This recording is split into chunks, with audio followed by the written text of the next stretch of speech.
Key 2. Kasi double O naman yung pangalan Bagay, niya eh. bagay. Para di sila ma-confuse, no? Oo.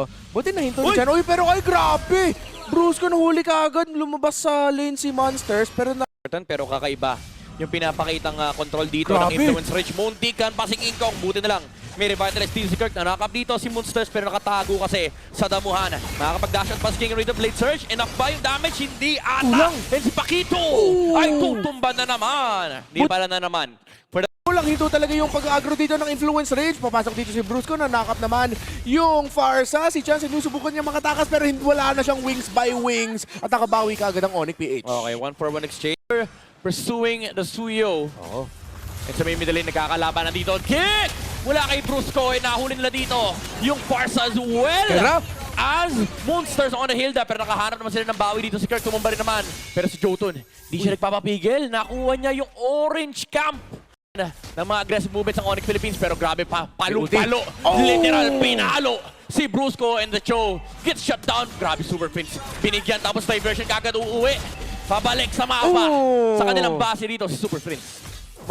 Control mo yung early game nila para maging hindi komportable yung Onyx, okay? Grabe, palaban. Ayaw bigyan ng momentum si King Kong. Kabisado ata nalang Sigma pattern. Oo. Pati yung mga invasive maneuvers ni King Kong. Na-force na naman yung retribution. Siba! Kick mula rito kay Brusco. Mauhulin na naman nila si Pakito. So kahit paano Pas muna siya. Tingnan natin kung magdo-double lane. Mukhang oo nga. Oh, Brusco! Pero makasipa si Brusco. Nahanap si Pakito. At yung damage ng Farsa hindi mahuhuli si Brusco. Pero there's like nagamit na diversion mula sa Onyx Philippines. Hindi sila sasakay. Dahil nakita ni Chan yun. Pero nabigyan si Monsters. Apat yung nakasalubong niya. And makukuha pa ni King Kong yung pagon. Yung Yotun. Tutumba na. Kirk. Muntik pang hindi... Gusto may bottom lane kasama pa si King Kong. Oy! Wala kang flicker! Nahuli dito si Fury pero sa may bandang likuran si Monsters. Sinalubong nga rin yung Onyx Philippines kaso wala silang damage. Wala yung Granger, kakapatay lang. Atong gawa ngayon, kasi diversion muna, maghahanap si Brusco at si Friends. Kita nila na nag-TP kasi hindi nila alam saan papunta and mabibiktima pa nga si Monsters dito doon sa may damuhan. Okay Oy! na! Oy! Oy!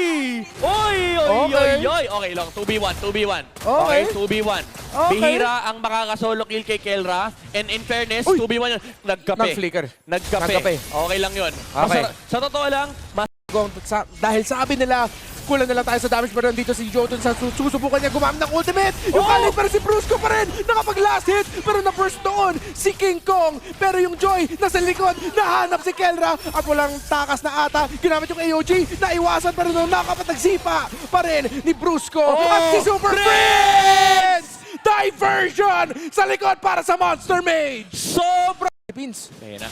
Si Kirk tumitingin na, sabi niya, sino kaya ang pwedeng sabahin ni Brusco rito? Kita na rin Brusco. Sabi niya, pwede na yan! Kanina pa makulit yan! And tutumba na rito sa Pakito. Lord, sino makakahawak? Monster, sinusubukan niyang humarap. Nang possible entry sa may bandang likuran. Pero yung Joy na nga, napakagandang heavy cross mura kay Kelra. Nakatakbo ba siya? Palayo sa Joy! And si King Kong naghaharap ng next target. Purify mula dito kay Chan para hindi siya ma-stun. Nung katot-katsan tumalong ito AOG. Pero nagkatipian na lang. Alam na nila na libreng Lord na to. Pero si Super Prince, walang libre-libre. Halika rito! Pero nakatakbo pa rin naman yung Farsa. Pero yung Lord ay nakuha na nga ni King Kong. Lumalaban pa rin sa Fury. Flicker in. Grabe naman yung Ines. Grabe yung Ines ni Fury. Flinikera niya pero hinarangan yung mga bala ng katawan ng Onyx Philippines. Masyado kayong excited. Ang Influence Rage nag-TP na naman. Super Prince in. Oh, napakagandang Raging Sandstorm.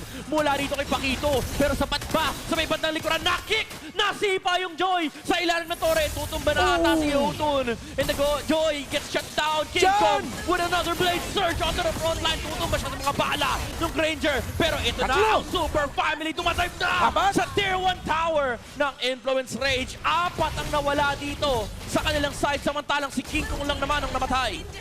Ang goal ng Onyx Philippines. At ito naman maghahanap ng ganda ng Onyx Philippines. Ba nahanap kagad si Jotun. Wala nang jungler, wala nang Joy, kagad ang Influence Rage. Knock-up lang yun, ha? Knock-up lang yun. Wala pang sipa. Ganon nakataas yung damage output. 2,000 yung kalabangan niya, AOG. Mula kay Kirk. Doon sa may bandang likuran. Inabot nila dito si Chan. And pinok lang. Hindi nakabawi. Yun yung hinawakan yung tenga mo. Wala kang magawa. Okay ka ba dyan? Brusco hindi makakanaka pero siya ang mabibigyan ng damage dito ng influencer rin. Kailangan mag-back rating sa storm sa likod. Mahuhuli si Kelra, mahuhuli si Prince. Pero wala Walang siya masyado damage. kasi si Pakito at si Monsters lang. Pero nakatakas si grabe. Pakito. Naiwan yung Hilda. Onyx Philippines, 12,000. Conceal, ready na sila. Gusto na nila. Pero na-damage pa yung Onyx PH. Pero yung strike, napatay nila din si King Kong, pero tutumba pa rin naman yung mga frontliners ng Influence Rage. And nandito pa rin naman si Kelra para mag-tower lock. M6 special. Sabi niya, wala akong pakisakill. Gusto ko yung Torre. Gusto ko yung Game 1.